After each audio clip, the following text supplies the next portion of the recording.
According to Jimmy Jacobs on an interview with Body Slam, he mentioned a very interesting detail that Tony Khan and himself, Jimmy Jacobs, would listen to hours upon hours of podcasts of Jim Cornette's on the road. And to me, I'm utterly shocked that Tony Khan actually listens to Jim Cornette.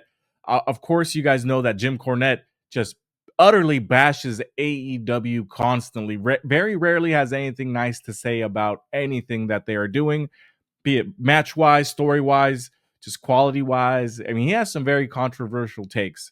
Um, and the fact that we have Jimmy Jacobs now revealing here, and I'll put the quote up here for you. Take a moment to pause it. I'm gonna put on the screen and just talk over it. But as we know, I mean, Jim Cornette is not afraid to call out AEW and Tony Khan's missteps at all. So it's very interesting to me that Tony Khan still takes Jim Cornette's words, which are clearly, I mean, if you guys, I mean, I understand that Jim Cornette's a controversial person. You either like what he says or you don't like what he says and just consider him an old head.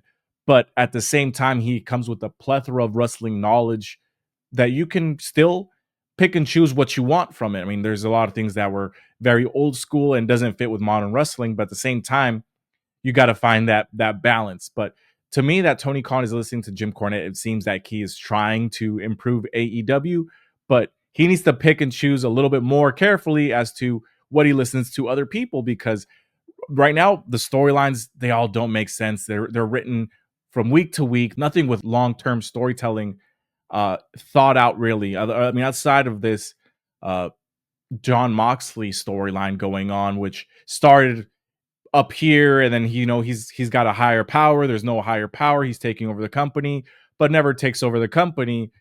It just seems like the storyline is just holding AEW back currently. And there's a lot of things that if it's just been missteps, like for example, right, Kenny Omega and Will Ospreay, they do have a feud currently going on as to who is the best bout machine, which is kind of weird to me considering how the best person, the best wrestler should technically be the world champion. These two are far away from the title currently.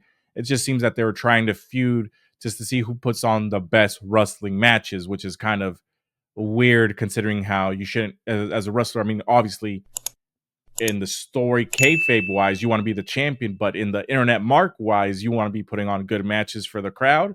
So they're fighting for the honor of who puts on the best matches for the crowd, which I don't think should be part of wrestling. I think it should be more kayfabe. I'm trying to be champion, trying to do this, as opposed to I'm the best wrestler that puts on the most 5-star matches. It just seems like they're fighting over who gets the most star ratings from Dave Meltzer, and they're fighting for his approval. Which I know a lot of people would claim the same thing about WWE, that they're fighting over a necklace, they're fighting over the friendship bracelet, which honestly think that it was just a placeholder for what they were actually fighting for, which was just this beef, this grudge that they had, and the bracelet was just something that signified what they were fighting over, right? And the necklace is not about the necklace; it's about being the head of the family, and that's a little bit more personal between them and their bloodline, right? But this is really just about who's the best person that puts on matches for the crowd, not really who wins the matches, just who puts on the best matches. And of course, we have Don Callis that kind of put a stop to that feud, and now they're feuding with Don Callis' family. But these storylines are all over the place, and that's one of the main gripes that Jim Cornette has. That honestly a lot of people online have as well. Granted, I mean the wrestling in AEW is amazing; it's really good, but the main issue is the storylines and everything else behind it. Because honestly, I mean, if I want to watch good wrestling, I could just turn on AEW, and any of the matches would be good or suffice to be quality matches, right? But as a wrestling fan, I do want to see not only just good wrestling, I do want to see interesting storyline and storytelling, just like anybody would when they're watching an action movie, right? They want to see the action, but they also want to see a good storyline. They want to see everything around it. And I know there's people out there like, if you want to watch good storytelling, go watch a soap opera. But this is sports entertainment. This is the wrestling business, which is uh, it's a mixture of everything put together, which is kind of what Jim Cornette's trying to say. But AEW is trying to be the alternative by just putting on great wrestling matches and putting storylines secondary to that. But I feel like a little bit more time should be put into the creative process in AEW to create cohesive storylines and storytelling. What I think would be a lot better in AEW. The fact that talent can just opt out of participating in certain storylines or just dropping storylines completely because it doesn't work for me, brother, or just staying at home for months and months and months because they don't want to take an L.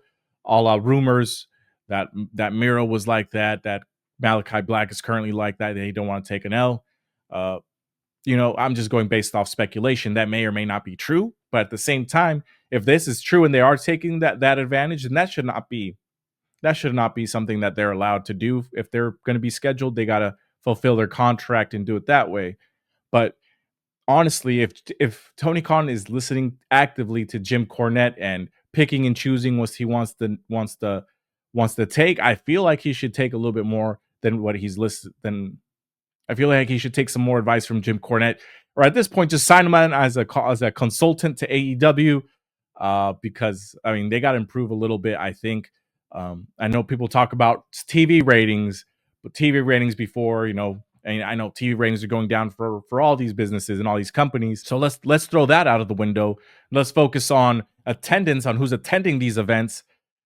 They're going down, and you were selling out, 14,000 stadiums, or competing roughly with WWE, and now you're here in Sacramento, California, at the Sacramento Memorial Auditorium, selling out half the building, and the building's like 2,000 people, and you're only selling half of it, and not even selling out, and the event is a month away.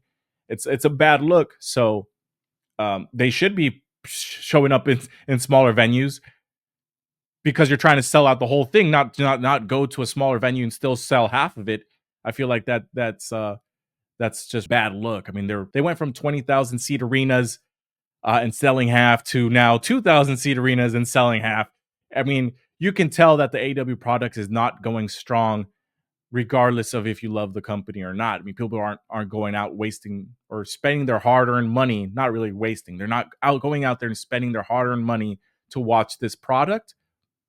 So I think AEW needs to take, or specifically Tony Khan needs to take a look at, if he is listening to Jim Cornette, take some more advice, my guy. I mean, there's a lot of stuff that he says that is just crazy and out there. But I mean, there's a lot of good stuff you can take.